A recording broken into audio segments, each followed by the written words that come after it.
Idan yau ita ce damarka ta ƙarshe, me kake tunani? Ni zan yi aiki tukuru, tamkar ba zan yi rashin nasara ba. Zan jajirce, tamkar ba zan sake samun wata damar ba.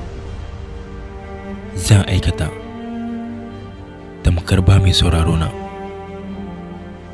Zan bayyana, a domin ba rayuwa ta muhimmanci. Wasu na rubuta tarihi, wasu kuma na rayuwa domin barin tarihi. Sai dai hanya mafi nasara ita ce yin rayuwa mai inganci har zuwa ƙarshen lokaci. Broniwell malamin likita ne a Australia wanda ya kasance bai ba kowa lokacin shi ba har zuwa ƙarshen rayuwa. Ya fuskanci nadamar ababe guda uku.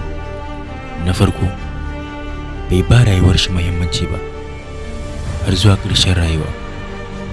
Na biyu, bai samu ƙwarin gwiwar aikata abu mai kyau ba wanda za a ƙaru da shi har zuwa ƙarshen lokaci.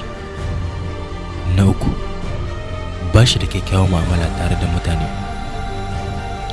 Damuwar ita ce kana tunanin kana da lokaci. Lokaci ba namu bane, amma kana iya amfani da shi, sai dai kuma baka iya dakatar da shi.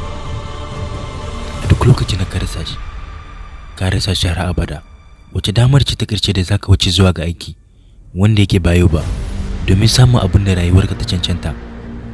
Ba lallai bane gobe ta kasance yau. Idan bayo ita ce babbar rana a cikin ranakunka ba, wani lokaci ne? Lokacin mu takaitacce ne.